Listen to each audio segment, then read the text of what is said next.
ڕاگەاندنی هاوبەشی هەیئەتی ئیجرایی ڕێکخراوی کرێکارانی شۆڕشگێڕی ئێران ڕاهی کاریگەر و کۆمیتەی ناوەندی حیزبی کۆمونیستی ئێران لە ژێرناوی ڕووخانی کۆڵەکەی مەحوەری خۆڕاگری شکستێکی گەورە بۆ ڕژیمی ئیسلامی. ڕژیمی جنایەتکاری بەشار ئەسەد دوای 11 ڕۆژ لە هێرشی هێزەکانی ئۆپۆزیسیۆن تێکشکا و ڕەوانەی زبڵدانی مێژووکرا.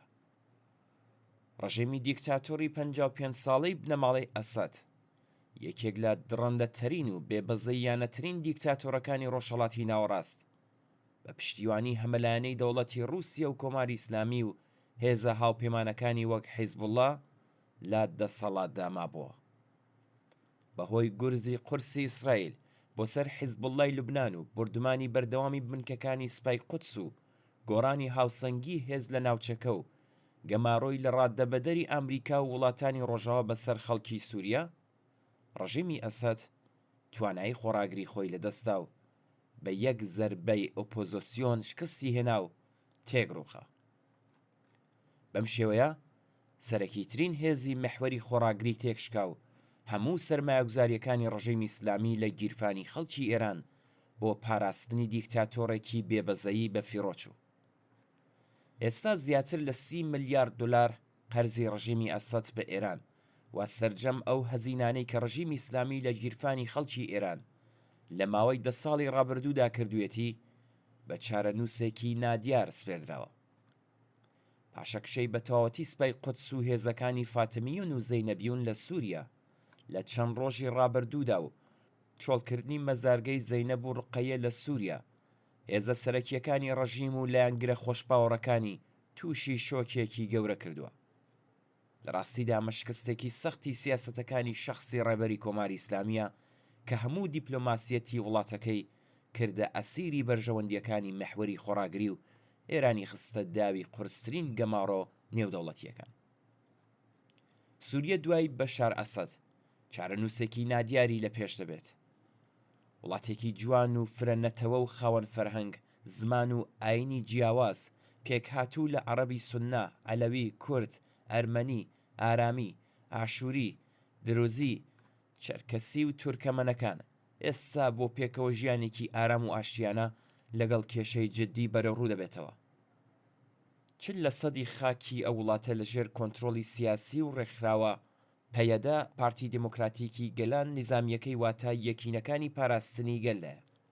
ئەم ڕێکخراوەیە لە ساڵانی ڕابردوودا بە چەسپاندن و پتەوکردنی پەیوەندی نێوان خەڵکی کورد و عەرەبی ناوچەکە بنەمای بابەتی پێکهێنانی بەرەیەکی یەکگرتووی لە ژێرناوی هێزەکانی سووریای دموکراتیک لەو هەرێمە خوڵقاند کە پێک هاتووە لە خەڵکی کورد و عەرەب. لەنێو ئەو گروپە ئۆپۆزیسیۆنانەی کە ئێستا لە دمشق دەسەڵاتیان بەدەستەوە گرتووە، هێشتا هاوسەنگیەکی ئاشکرای هێز بەرچاو ناکەوێت. لە نێویاندا هێزەکانی سەر بە داعش، ئیخوان موسلمین، گروپە سێکۆلار و دموکراتیکەکان بوونیان هەیە. ئاشکرایە کە لە هاوکێشەکانی ئێستای سووریەدا دەوڵەتی ئەردۆغان لە تورکیە بەهۆی پشتیوانی بەربڵاو لەو گروپانە لە هاوکێشە سیاسیەکانی داهاتووی تورکیەدا دەستی باڵای دەبێت. ئەوە لە دۆخێکدایە کە دەوڵەتی تورکیا دوژمنایەتیەکی قوڵی لەگەڵ خەڵکی کوردی سووریا هەیە، کانتۆنی ئەفرینی داگیر کردووە و بە پاکتاوی نەتەوەیی زۆربەی کوردانی دانیشتووی ئەو کانتۆنەی گۆڕیوە و بەردەوام کانتۆنەکانی تر بردومان دەکات و ژێرخانە ئابووری و خزمەتگوزاریەکانی لەناو دەبات.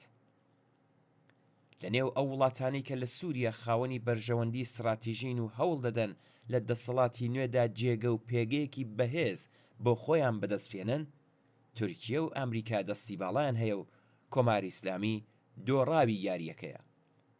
جگە لە ڕۆڵ و کاریگەری تورکیە و وڵاتانی دراوسێ، دەوڵەتی ڕەگەزپەرستی ئیسرائیلیش هەڕەشەیەکی جددیە بۆ سەر ئایندەی خەڵکی سووریا کە بە سوود وەرگرتن لە بۆشایی دەسەڵات لەم وڵاتە هەوڵ دەدات بە داگیرکردنی خاکی ئەم وڵاتە و بردومانکردنی ناوچە هەستیارەکان و کوشتنی کەسانی کاریگەر هەلومەرجەکە لە بەرژەوەندی داگیرکاری و سیاسەتە فەراوانخوازیەکانی خۆیدا بگۆڕێت.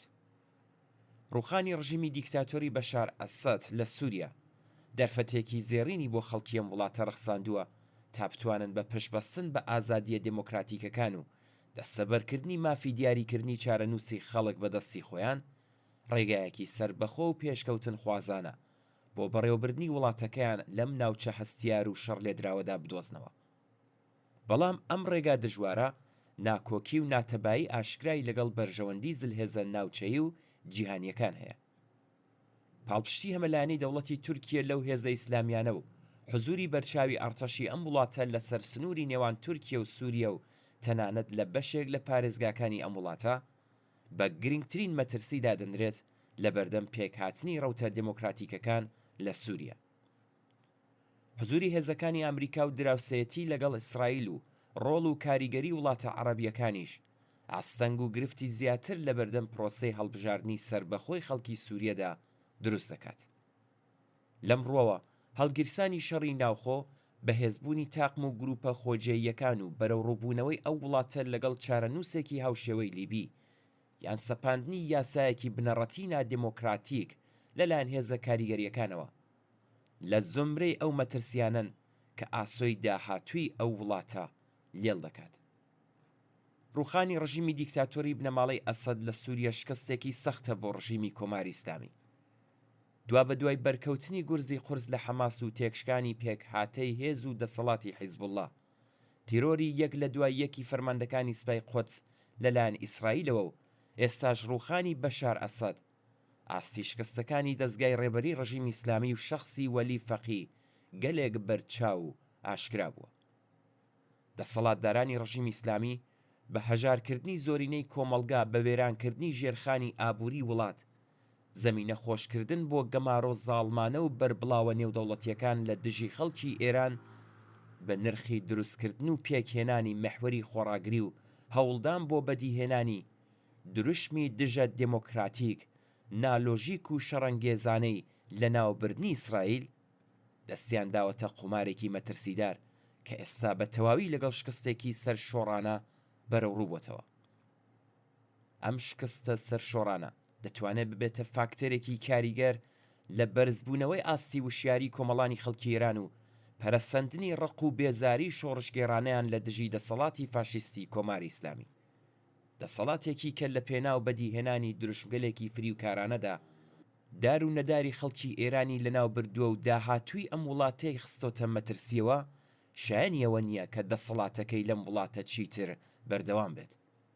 ئێستا ئیتر خەڵکی ئێران بە شێوەیەکی بوەیرانە و ڕاشکاوانەتر دەتوانن لە پێناو نەهێشتن و لە گۆڕنانی ئەم دەسەڵاتە تا سەر ئێسقان ئیدۆلۆژی و کۆنەپەرستە ڕیزەکانی خۆیان یەکگرتوو بکەن و پەرە بە ڕێکخراوبوونی خۆیان بدەن و ڕێگا بۆ دروستکردنی ئۆرگانەکانی دەسەڵاتی جەماوەری بە پشتبەستن بە دەنگی گشتی بەبێ پشتبەستن بە دەسەڵاتە دەرەکیەکان خۆش بکەن. خەڵکی ئێران، خەڵکی سووریا و خەڵکی وڵاتەکانی دیکەی ناوچەکە شایستەی ژیانێکی خاوەن کەرامەتی ئینسانی و بە دەستەوەگرتنی چارەنووسی سربەخۆی خۆیانن. بڕوخێ ڕژیمی کۆماری ئیسلامی بژی شۆڕشی کۆمەڵانی خەڵکی ئێران، بژی ئازادی، دموکراسی و سوسیالیسم. کۆمیتەی ناوەندی حزبی کۆمۆنیستی ئێران و هەیئەتی ئیجرایی ڕێکخراوی کرێکارانی شۆڕشگێڕی ئێران ڕاهی کاریگەر یەکشەممە 18 سەرماوە 1403 8 دەسامبری 2024